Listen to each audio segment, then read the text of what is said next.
আল্লাহ, আমি আপনার কাছে এমন রাজত্ব চাই, আমার উপরে এই রাজত্ব দুনিয়ার আর কাউরে দিবেন না, এমন একটা রাজত্ব চাই।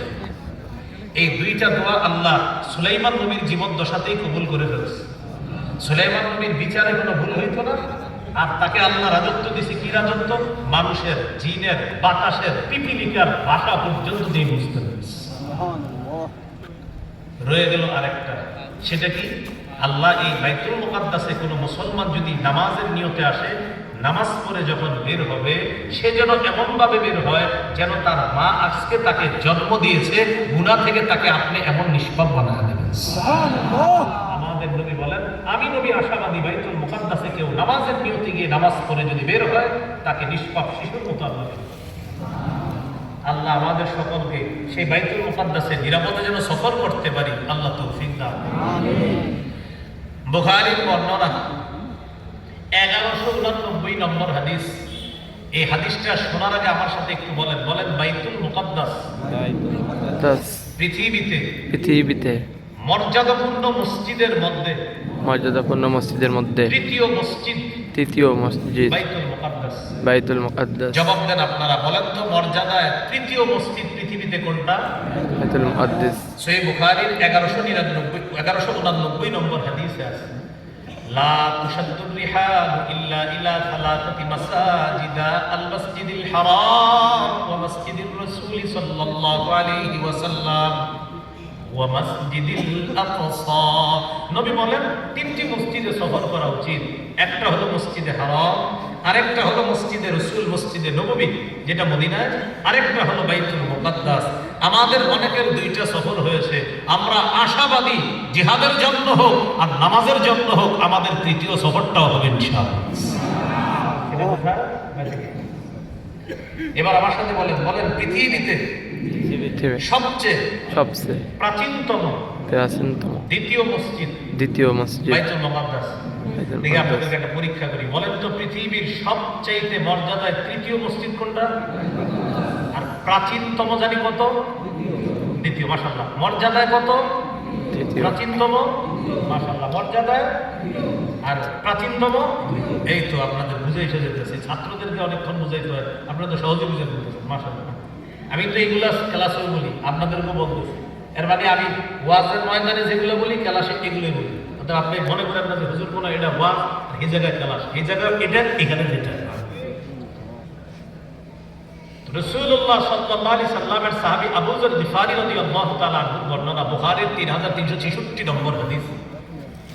এই হাদিসে আসছে আবু যর গিফারী রাদিয়াল্লাহু তাআলা আনহু প্রশ্ন করলেন নবীজিকে, আইয়ু মাসজিদিন উদিআ ফিল আরদি আউয়াল, হুজুর দুনিয়াতে সর্বপ্রথম কোন মসজিদটি নির্মাণ করা হয়েছে? নবীজি বললেন আল মাসজিদুল হারাম। আমি প্রশ্ন করলাম সুম্মা আইয়ুল, হুজুর এরপর কোনটা? নবীজি বললেন আল মাসজিদুল আকসা। আমি বললাম হুজুর দুই মসজিদ নির্মাণের মাঝে ব্যবধান কত? নবীজি বললেন 40 সানা, 40 বছর। তাহলে বলেন তো সর্বপ্রথম নির্মিত মসজিদ কোনটি? দ্বিতীয়। দুইটার মাঝে ব্যবধান।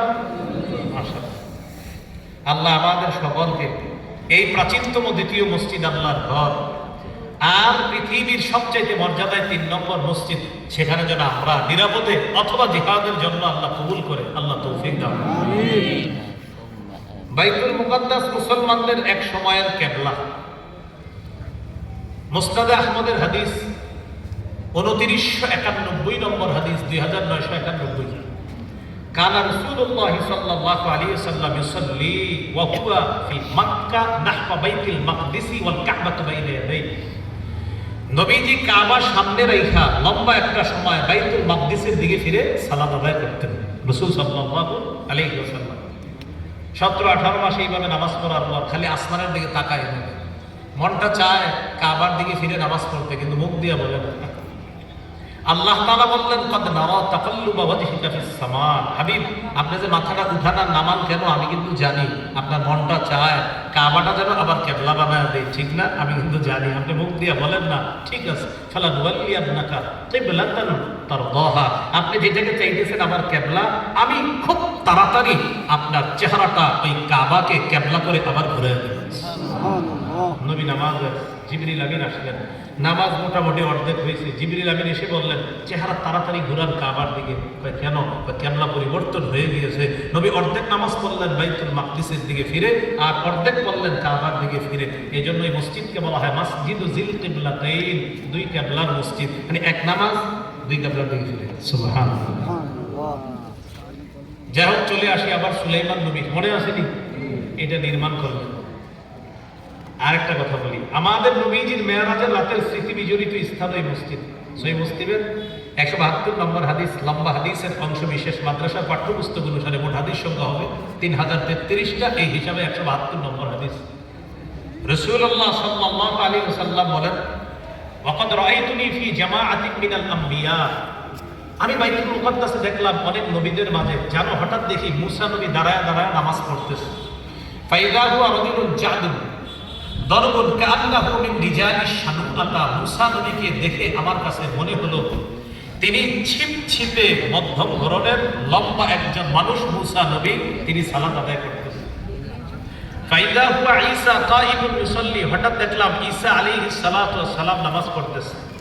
আকরাবুন নাস বিহি শাবহান উরওয়া ইবনে মাসউদ আস-সাকাফি, ঈসা নবীকে দেখে আমার কাছে মনে হলো আমার সাহাবী উরওয়া ইবনে মাসউদ আস-সাকাফি দেখতে যেমন, ঈসা নবীকে আমার কাছে অনেকটা তেমন মনে হলো।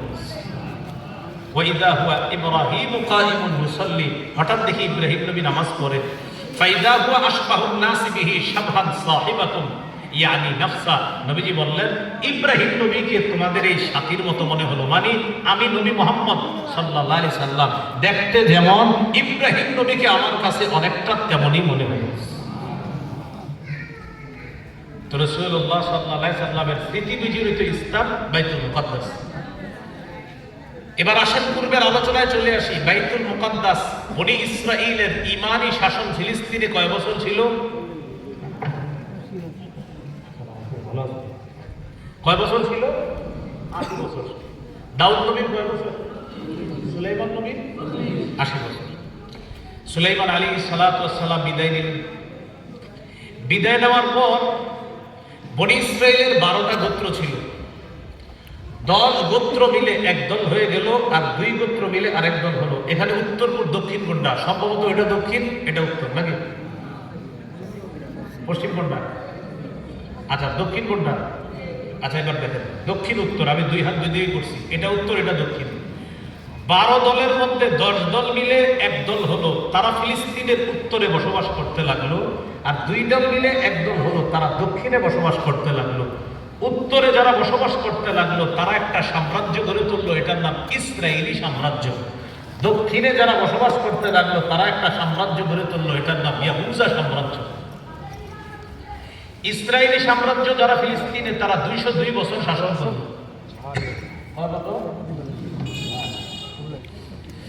তাদের উপরে ইরাকের এক জনগোষ্ঠী এসে হামলা চালায়, তাদের নাম এসিরিয়ান সম্প্রদায়।